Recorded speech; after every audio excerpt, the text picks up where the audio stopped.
Hello, good morning. It is Guido. It is I, Guido. And we have a review of the K-91 PT, a Tier 9 Russian premium, reward, whatever they call it.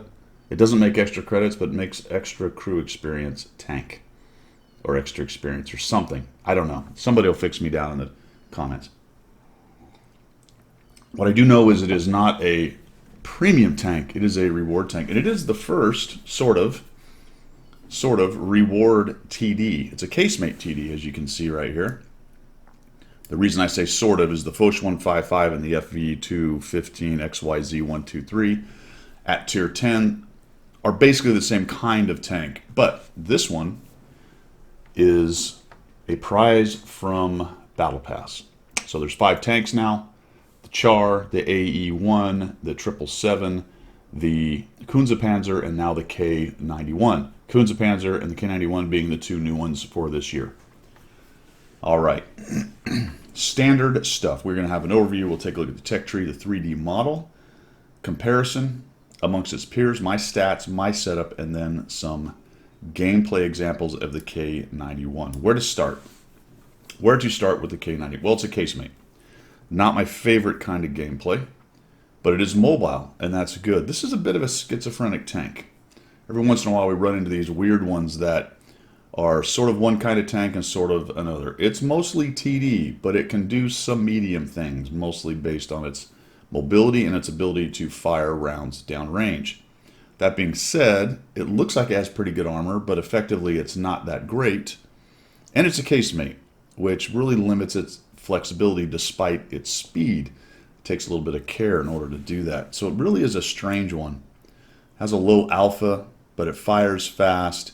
It's something that you see, I think, more at tier 6 and 7 in TDs than you really see at tier 9, but we'll get into the comparison on that. This was a project that was started in 49 by the Design Bureau, and it was going to have a 12-cylinder opposed piston supercharger up in the front here. It had a ski-shaped kind of apparatus for the drive sprocket.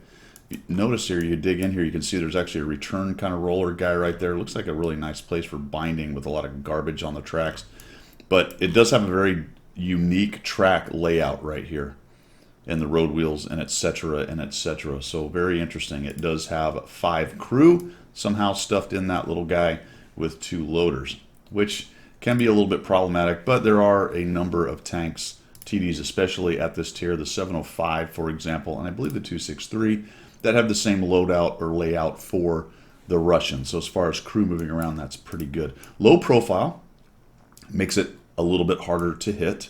Not very good angling on the front. We'll look at the armor profile in a minute. Okay angling here on the casemate, not great, but it's very thick up there.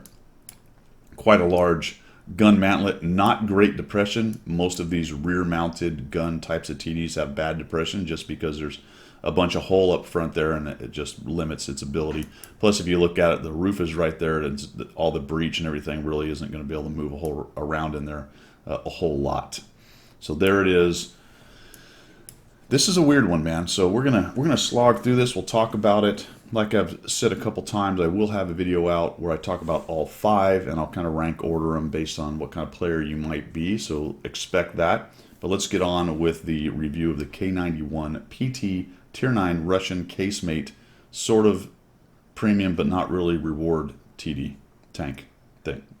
All right, tech tree considerations. As it is a premium reward type of tank, then you won't have to unlock any modules. It comes with everything. The good news is on the 2 lines of the Russian TDs for the tier 9 and the tier 10, it's got a direct match. And let me just check the 268. I think that's correct. Yes, a direct match with the 2 loaders, commander, gunner, driver, 2 loaders. When you get to the Su-101, this is a 4-person vehicle right here. So that's going to cause one of the loaders to fall out. But even going down on the Su line, it's still 2 loaders all the way down to the 152. So pretty good crew trainer for the top end of both of those lines. So that is good news there.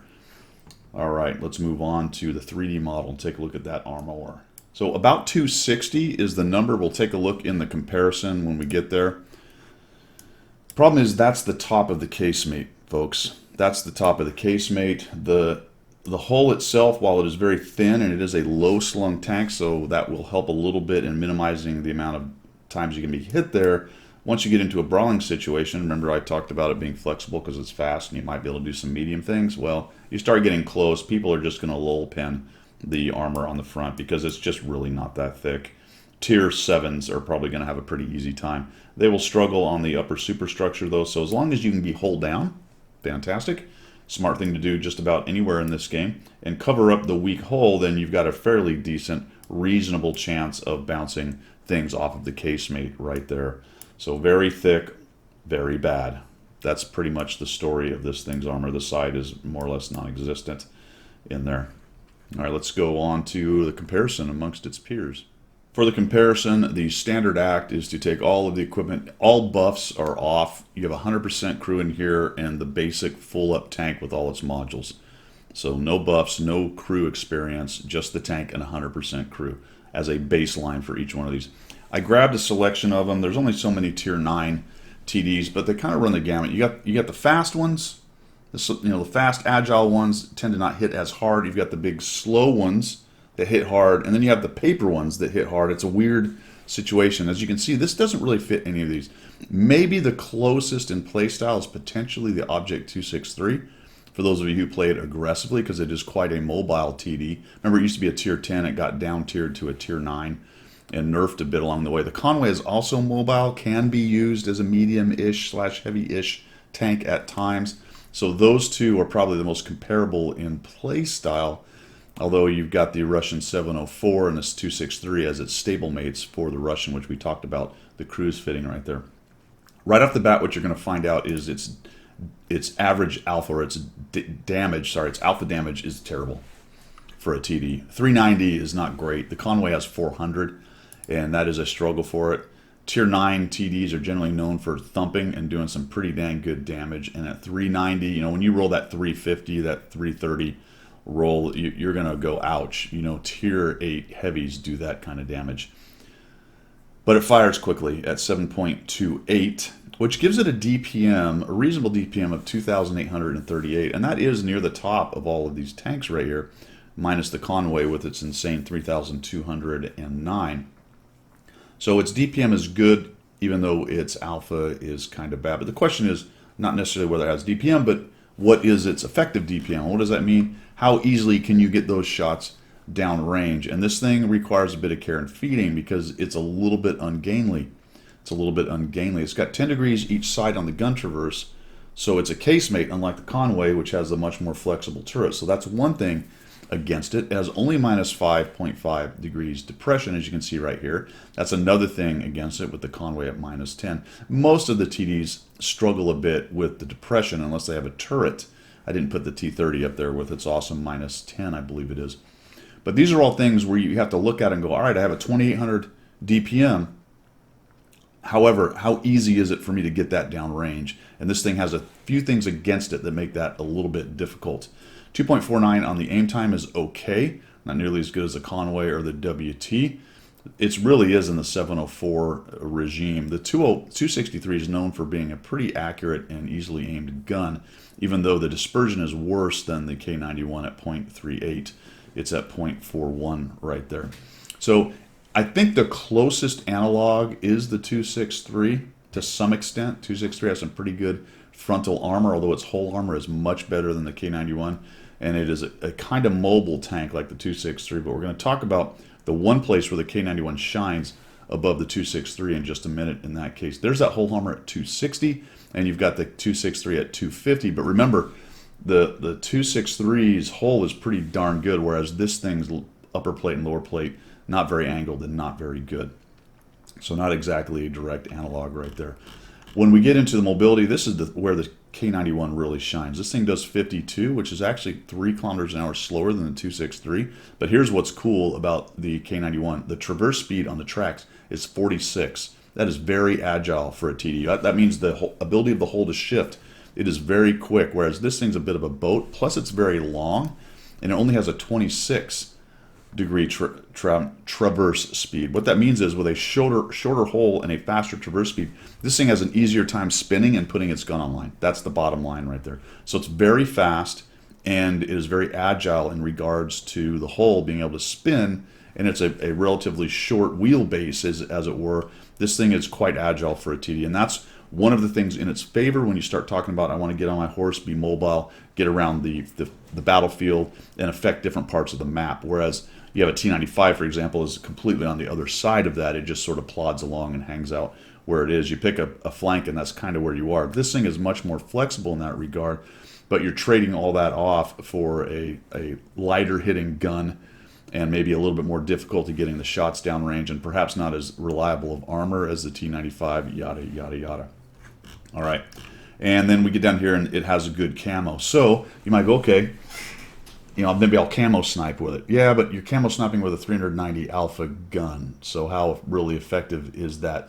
I think that this thing does a little bit of everything, and not any of it is it really great at. Okay, is it really great at? For a Tier 9 TD, it's quite good at the mobility thing. As far as that goes with casemate TDs, all right? So yes, a fantastically agile and mobile casemate TD. Just always tack that on the end of that right there. And it has a few struggles in regards to being able to keep its gun online, like the dispersion, the only -10 to each side, all of that kind of thing.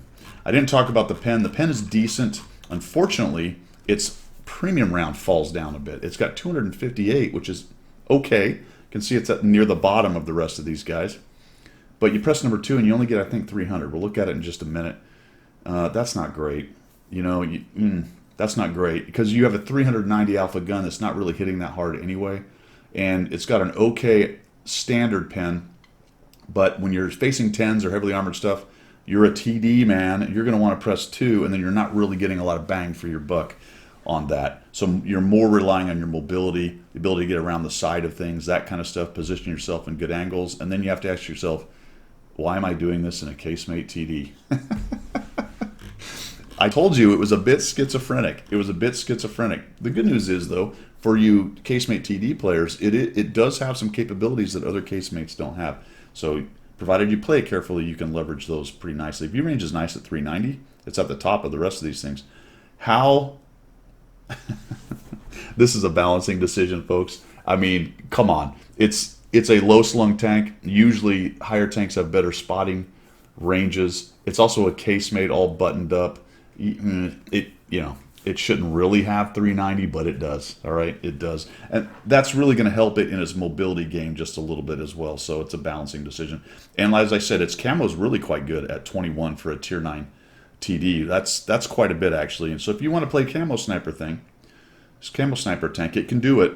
But it's also got this really neat ability to get on its horse mid to late game and change its position, or be part of a push late game to get in there and do the mop up. Whereas some of these other slower ones are going to struggle at that just a little bit, trade off with the fact that it just doesn't hit very hard, doesn't have a lot of fear factor, and once it's out in the open and its hull is exposed, its armor's kind of poo. All right, that was a lot on the comparison. Let's look at my stats in this thing and how I did. As far as I did, it was 20 battles and 50% win rate. Here's something I found out. There's a bit of a sidebar right here. I didn't realize this. I was looking for my 263 stats, and they weren't there. It's not even listed here on my Tier 9 Russian tanks. So I searched around a little bit, and I found a 263B at Tier 10, which has my stats from the old 263, which they've renamed 263 Bravo, which I don't think I have. It's not in the game as far as I can tell. And I haven't actually played the new 263, so I have no stats on the Tier 9 version of it. That's just something I throw out there. I didn't realize that. But 20 battles, 50% win rate, near 1,000 experience, a little lower than I would like it. I would really like that to be above 1,000. We have 40% survival, 71% hit rate. I didn't really get into the derpiness of the gun. It is just not really a greatly accurate gun like most of the 390 Alpha. I believe it's a 122. We'll look at it in just a second there. But it's not a highly accurate gun. So that was something I did pass by on the statistics when we talked about the comparison. It does struggle a little bit in that sniper role unless you use a lot of equipment and food and things to bring it down. So that sort of forces you into that mid to close range fight, which is fine because it's mobile and can do it, but is not fine because it's not super survivable in those fights. So that is a bit of a pain. In any event, the armor use efficiency is pretty good, 0.61. So when you reach I say this every time, but if you're at 1.0, that's really good armor. If you're at 0.5 in around there, that's situational usable armor, and it certainly has that. Anything lower than about 0.25, 0.3, down towards 0.01, that's just no armor. You're getting lucky bounces. So there is some armor, some reliable armor, and that would be the superstructure if you can stay hold down. Damage ratio and kill ratio are up there. I think the destruction ratio would come down over time, and I would not expect it to stay at 3.5. But it might be close because it is a TD at a 40% survival rate, and you do hide a lot with these things. So you tend to kill more than you get killed in TDs. 2,130 average damage, 485 assist. If we look at other tanks that I have tier 9s, my 122.54, I am sitting at 1,999. My 704, we got 2,268. And there was one, I was looking for the 263. So it's right in the ballpark with the rest of those tanks. And not too surprising. Although if you look at the 7.4, a lot less assistance. These are old numbers though, so not really reliable. I'm really low on the experience here. I don't remember the last time I played the 704, and most of those battles are from 3 or 4 or 5 years ago, when I first went up that line. In fact, a good number of them are probably when it was at the top tier 9 TD in the game before tier 10s right there. This is more recent, the 122.54, so I'm sitting at 600 assistance there and 485. So actually playing that probably even more aggressively than I did the K-91 PT. Bottom line, I did okay in it. 55% I think would be about where I would sit potentially, maybe slightly lower. Casemate TDs are just difficult to carry with, especially when you're running them solo. They're just less flexible. That's just the way it is. Let's take a look at my setup. And that's funny. The whole TD thing is a little bit wacky in the game right now. The 122.54, that was in the game and got taken out too, right? So apparently, I'm assuming that those files are still in the game. That was another tank, I believe, that we had taken away from us. So you're sitting with the 263, no data, there you go. From tier 10 down tiered, the 704 remains, the 122.54 was taken away. There's a 263 Bravo, and then here's the K-91 PT reward premium sort of whatever tank. How did I set it up, guys? I put vents, a rammer, and I used the IRM. Other options out there potentially, GLD, maybe. I think I would go with this because the bonus to turret traverse and vehicle traverse. Turret doesn't matter, but the vehicle itself, that just gives you even more of that whole traverse. So if you're going to do brawling in this thing late game or use its maneuverability, plus there's a little bit of less dispersion while you're moving. Moving shots on a casemate TD aren't really their bread and butter, but as you're attacking guys and trying to run them down, you might need that shot right there. Otherwise, if you're going to be a more stable kind of person, you might want to talk about the GLD or potentially the improved aiming. It does not have a vert stab, so that's not an option right there. So whatever you want to put in this slot, I think these other two are pretty much mandatory for this tank. I carried 6 of the APCR gold round, and it was not 300, it was 315 penetration, a little better than 300, but still not lull pen, press 2, pen any tier 10 IC kind of thing, which some of the TDs have. So you got to be careful that the bonus for pressing 2 isn't that much right there. And when you start talking top tier heavy armored tanks, you may fall a little flat with the 315. Just know that that's there. You're going to have to use this mobility to get a better shot. Cool thing about these tanks that are rewards for Battle Pass, these tier 9s that we're starting to get quite the collection of now, they all have this standard large repair kit that you can't take off, and it's basically free. That's pretty cool. That's a savings of 10,000 a game, or 20 if you didn't manage to buy your consumables for half price out there, and that's going to help out with your credits definitely. I carried a repair kit or a med kit and a automatic fire extinguisher. I did not do food. I did not do any directives. That would certainly help out with the gun handling. Speaking of that, take a quick look at this setup, and I have a decent crew, not amazing. It's my 268-4 crew, so they've got brothers in arms and a couple skills there. Some of them have 1 skill working on their third. Some of them have 2 working on their third kind of thing. Some of them, all of them have 2 working on their third. So whatever I'm trying to say, I don't know. 2 skills. They're all the same, aren't they, guys? That's yes. All right, 0.37. That's not amazing for a TD, is it?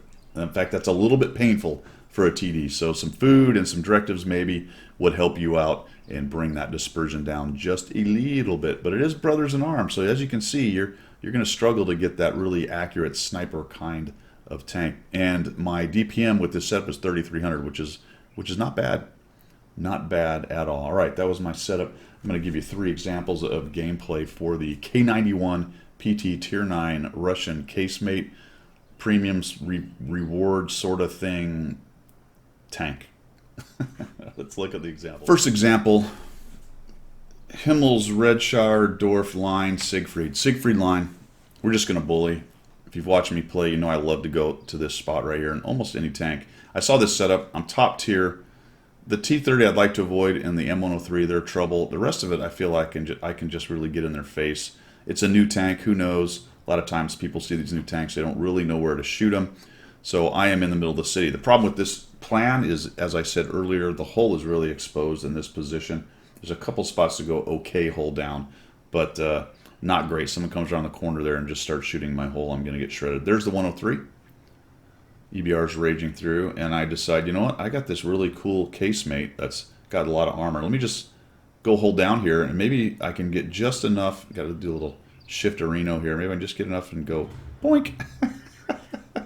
And he can't get to my hole, so he's hating life. He's trying to do it. He's like, I got to get that guy's hole, and we'll just go ahead and right underneath. There we go, 426. Notice the rolls on this. It hurts a little bit when you get those low 300 rolls. You go, oh my gosh, why? I try to go for the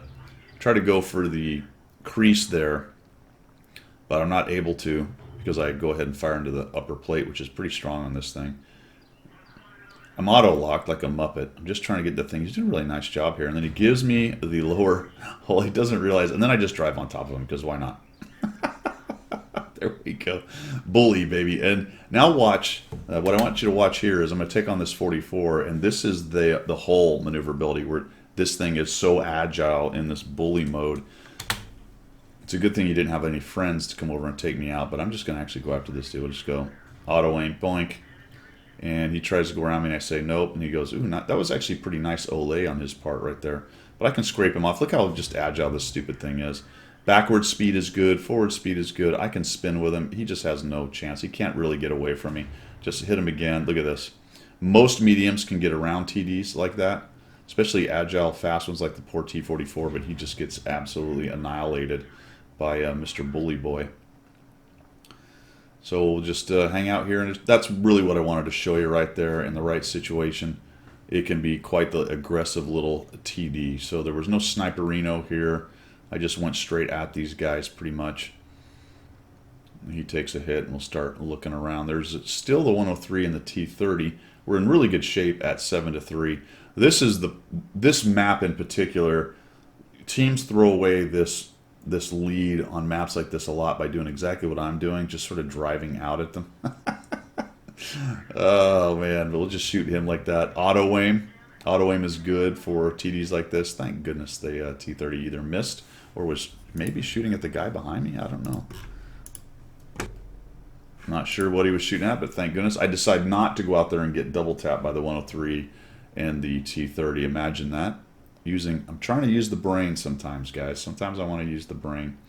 We're at 2,900. Oops, sorry there, LPC. I don't really want to do that because sometimes you do that and you push the poor guys out into damage.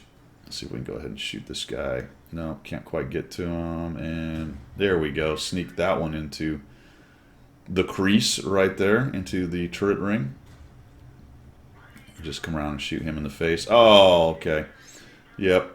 Auto aim with angles like that, and we'll just do what I did earlier to the T-44. Rubbing is racing, all that good stuff. I think I get a shot. Do I get a shot from the T-30? I don't know. We're at 3,722. Really permissive battle right here, guys. Nobody paid too much attention to me, and when they did, it was either a total overmatch on the T-44 in the T-44's case, or the 103 had 3 or 4 people going after him, so he wasn't able to really pay complete attention to me. I don't know if I get another shot right here. We'll just jump off of these. That's always fun. Shoot him on the way in. Oh, there's those moving shots I was talking about. Does he kill me? He might kill me. Oh, gets me clipped. Trying to get back gun online. And I do get the last kill. Fantastic. Or second to last kill. 3,858 damage, 203 assists, and 3 kills. Bully mode. All right, so there's one way you can play this tank. You can go bully mode. Clearly, as usual, it has to be the right situation. Another tank with the T-44, I lose that fight probably, because as a casemate TD, once the two of them start tracking me or keeping me from getting my gun online to the other one, you're kind of screwed. But it does show the extreme speed of the hull, so it can do that if you're careful or if the other team's terrible. But hey, you know what? That applies to every tank, doesn't it? Let's move on to the second example.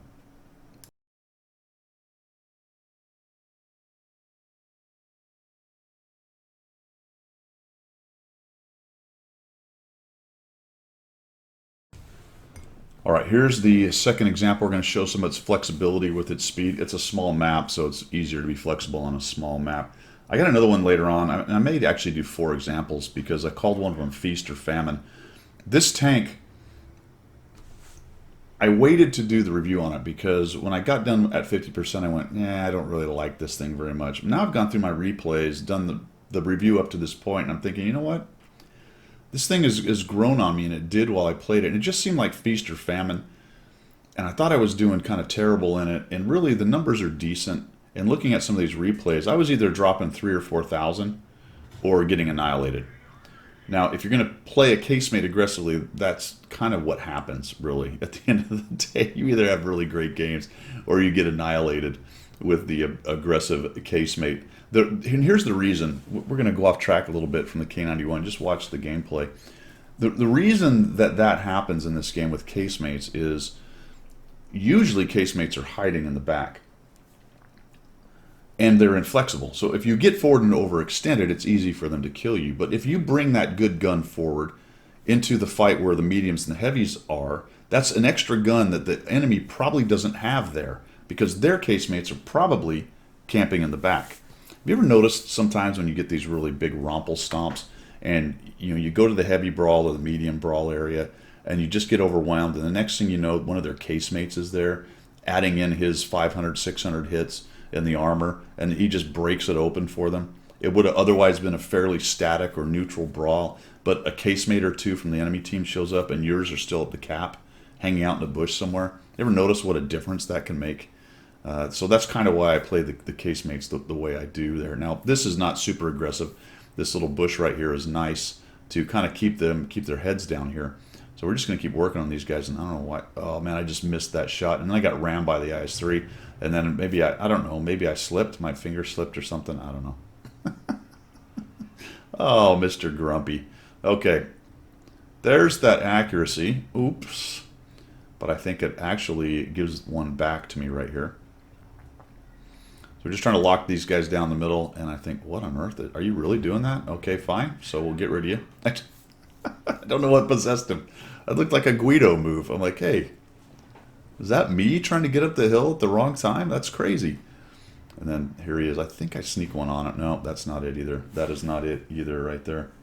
It's not it either right there, my friends. What is going on with this replay? All right, there we go. I tell you what, getting the replay set up these days, I got to put on colorblind mode. I got to make sure all the names are set up in the right place. For some reason, it's offset now because I play it in windowed mode, and the standard way it comes up is a little goofy. You know what I'm saying? These are first world problems that we have right here. So we've gone to this spot, and it looks like the well has dried up. So let's get on the K-91 horse. Maybe not quite yet. I think I do here in a moment. And we need to start using mobility on this feller right here. So let's come over here and see if we can kind of go, okay. Oops, let me show you what I'm doing with that. Start getting some shots on this 430 over here. So they're pushing the 430. I'm getting some shots. Maybe the side of the turret. Nope, that's going to be a bounce. He's kind of busy. He gets thumped. The U-100 makes him go bye-bye. He goes night-night. I'll go to this low area and let's see what we can do. Uh-oh. Guys are shooting at me. There we go. I don't know why he didn't continue to look at me, but he didn't. We'll back out to where... Okay, so that should just be the casemate being shown. You might want to leave, buddy. What the... Yeah, that's that derpiness. 0.37. That's going to happen, friends. That is going to happen. Don't turn your turret.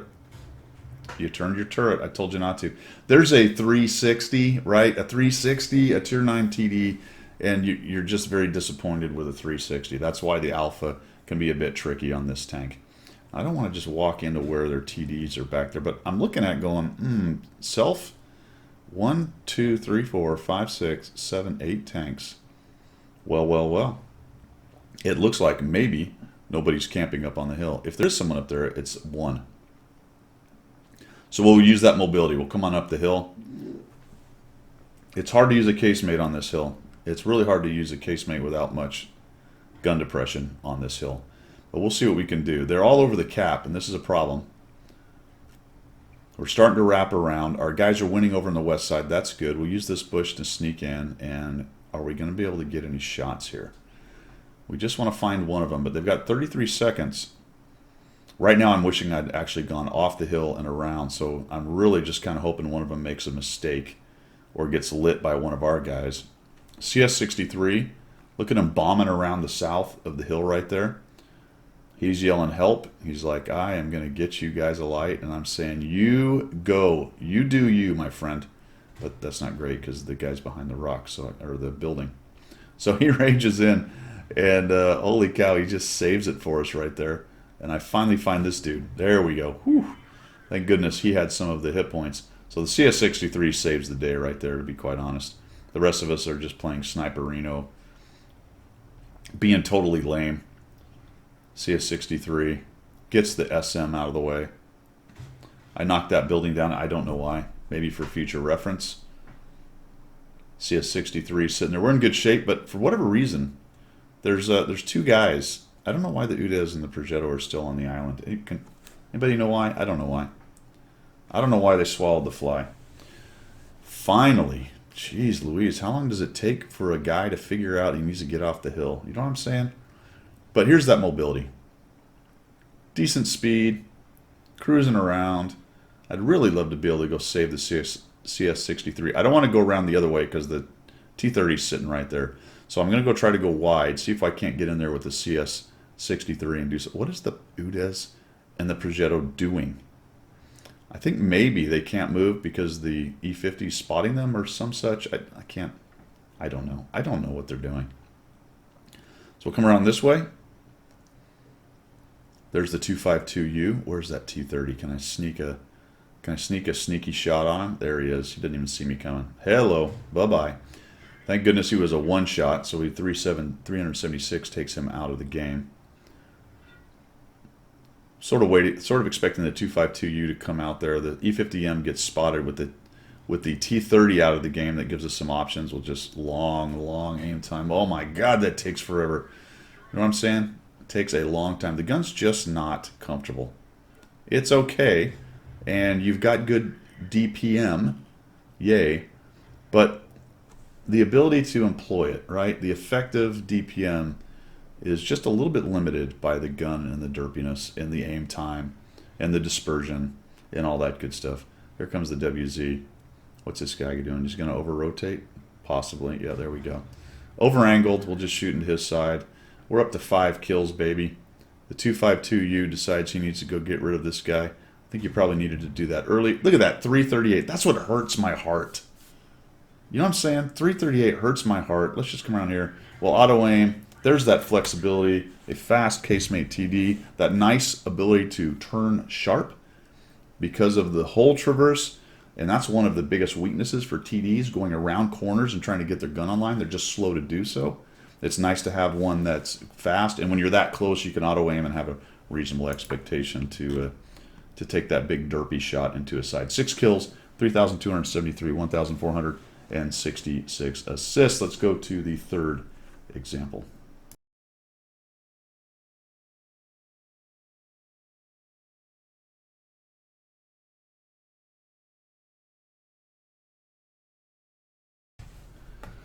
This is the one I named Feast or Famine. I think we'll only do 3 because, you know, I don't know if you guys can handle 4 games of my ultimate greatness. Can you?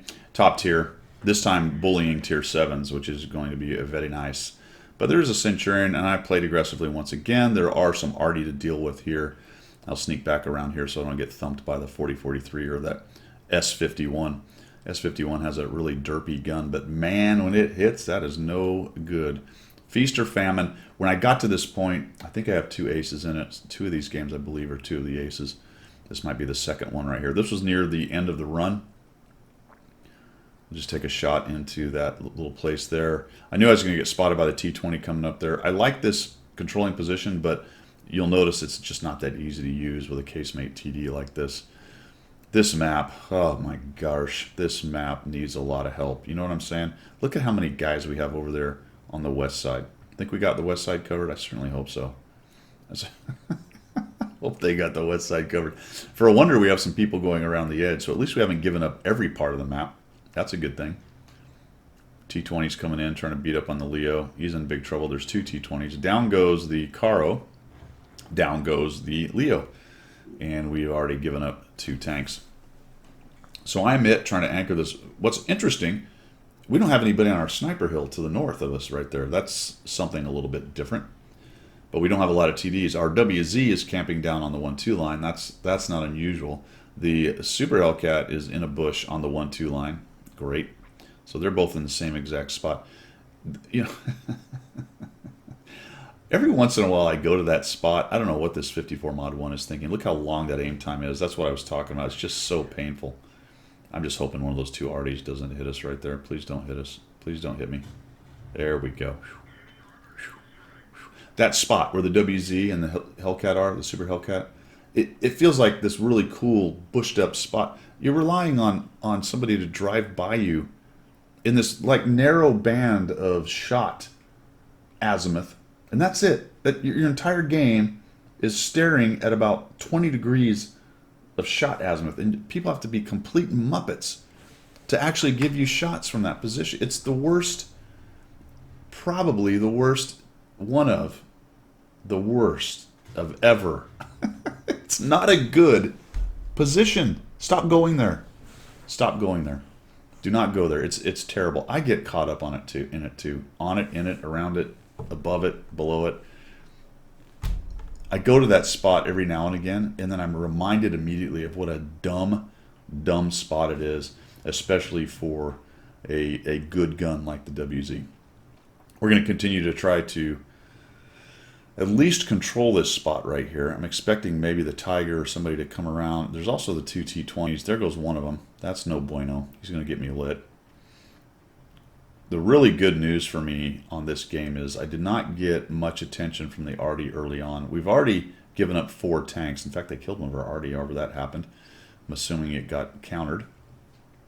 And we're just really on our back foot right here trying to figure out what I'm going to do. I've only got 700 damage, 388 assist, but at least I've got the gun up there.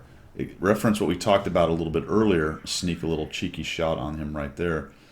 At least the gun is firing. You know, if I had been sitting in the back there, more than likely I don't get too many shots. Now, maybe when that T20 came out and tried to get the Leo, I might have snuck one in, but that was going to be probably it. And I think if I'm back there right now, we've completely lost control of the middle of the tank, the middle of the tank, the back of the tank, of the middle of the map, and that's no good. So the AT is going to come around, I think. Like, come on, baby. Oh, I missed him. That's no good. Maybe we'll get a shot here. He's still running around. Is he going to get away? Oh, he just turns around.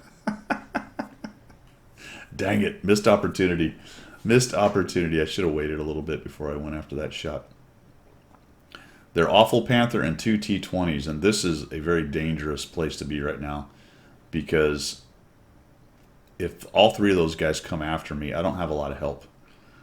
I don't think they necessarily know that. Maybe they don't know where the WZ is. Maybe they're not really thinking about it or counting noses. But right now, a rush by their mediums and the Awful Panther in the middle to remove me pretty much seals the deal for this game, which is why I'm sort of falling back and going, all right, not really sure what to do here. Maybe, I guess, possibly I need to get around to the other side and help my 103 and my Lance and C, which is in the business of dying or in the process of dying. So a late reaction. Probably could have been over here a while ago helping these guys out, but there's a lot of tanks over here. We got a 101, a KB3. Holy cow, this is not good. So I'll try to kill this guy off. There we go. Down he goes. We'll back out. And now I've got to try to figure out how to dig these dudes out. They're behind a couple rocks. There we go. Just kill him off. Nope, we'll get a crit, no damage. Son of a... That was probably the top of my tank there. Oh my gosh, not good. Not good. That was an opportunity lost right there. But the angles were bad. Maybe we can pop one into this KV3. Nope, we're going to bounce off him too. The Centurion 7-1 figures out a way to put a shot on us. And another bounce. So I think I should have gone to HE or at least APCR. I think I did go to APCR actually. Maybe HE would have helped me out right there. We're starting to sort of make a comeback.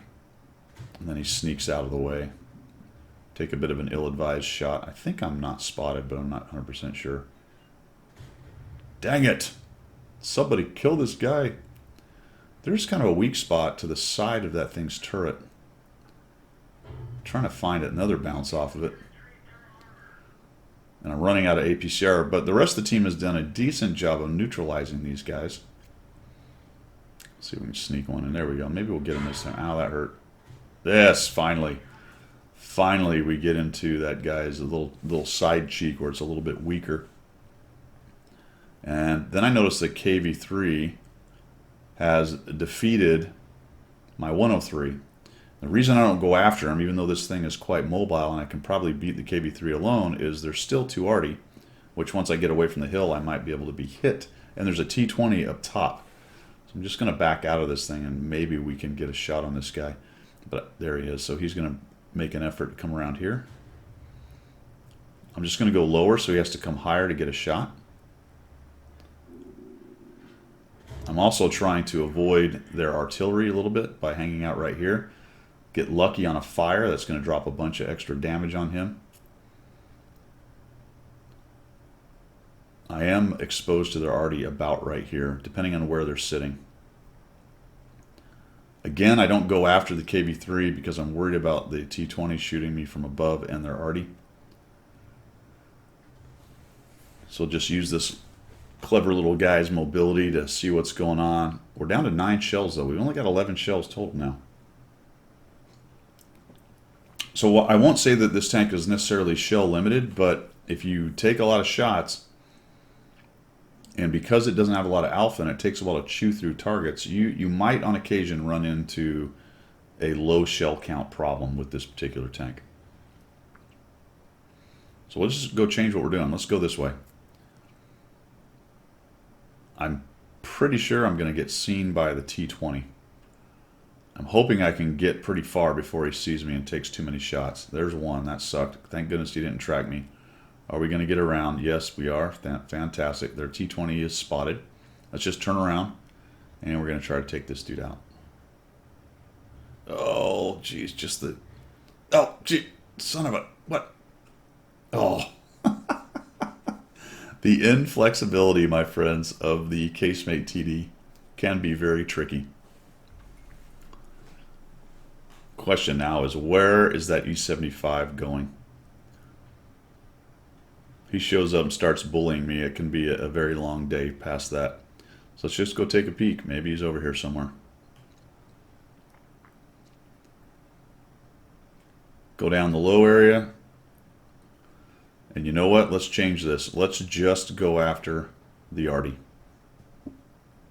Let's take them out as an X-Fact. Now, I don't usually propone this kind of thing because the game is still in the mix.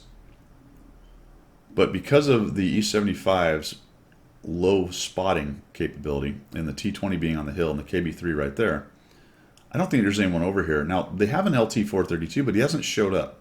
We'll get to him in just a minute. But I'm starting to get a suspicion that he's not around for some reason. I feel like I'd have been spotted. He'd have been spotting other guys, causing us all kinds of issues. And that just didn't happen. Now, this is crazy. There's no arty in this corner. Which surprised me. KB3 dies. That's very helpful. The E75 finally makes a showing. And again, no LT-432. No LT-432. So we're going to move all the way across here. We'll just speed this up a little bit. He's not here. That surprised me. So we'll just come up here. We lose the super Pershing. That's bad. And I'm just going to stick with my plan. I think we need to really get rid of the Artie, so we drop one. I don't even notice that I've lit the other one. I'm like, wait a minute, I haven't spotted. Where is he? Look down at the minimap. Holy cow, there he is. Found him. I get hit by the T-20, who's shooting HE, by the way. Actually, that's not true. He shot APCR, and I got the bounce. We kill that Artie. We'll spin around here. Looking for the T-20, potentially. He takes a shot. Oh, can't quite kill him, and I know I don't have a whole lot of time because I'm really expecting the LT-432 to show up behind me and then the E-75 to come finish me off. There's the E-75. Oh, geez. It's time to bush up. Maybe he can miss. Oh, look at the angled bounce. Total luck. I only have 6 shells. I really need to aim carefully here. Put one there. All right, well, I got the lower plate. That worked. Painful 381 alpha. That's no bueno.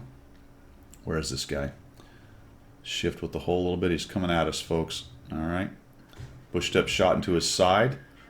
Ill-advised angle by him. Artie puts another little chunk out of him. And, oh, 344 that roll. Are you kidding?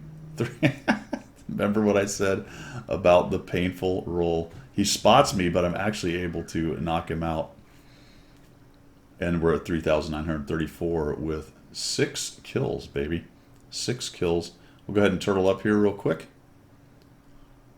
And we're just waiting for the T-20 to make an appearance. There he is. Down he goes. And we have 3 shells. We're going to speed this up because the sneaking suspicion about the LT-432. He doesn't show up. I figured maybe he was just hiding out in the bush. I'm going to wait for the time to go down to very close to the end. I'm going to go right to where he was last seen because I know there are some cliffs over here, and you're going to love this finish, guys, because it is a bummer.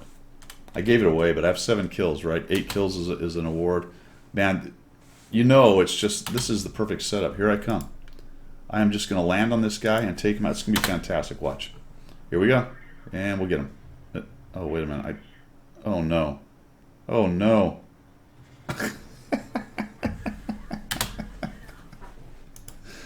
Oh, man. What a way to end it. 7 kills, 4,418 damage, 1,294. Let's wrap this thing up.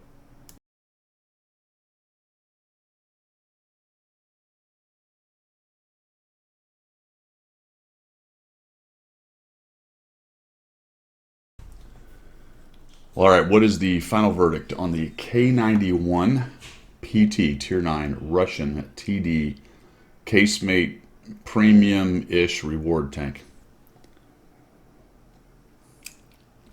It's an odd duck. I'm going to talk about it a little bit in my next video when I rank this, but if you are a casemate guy or gal, this is probably right up your alley. Just don't expect it to be exactly like other casemate TDs.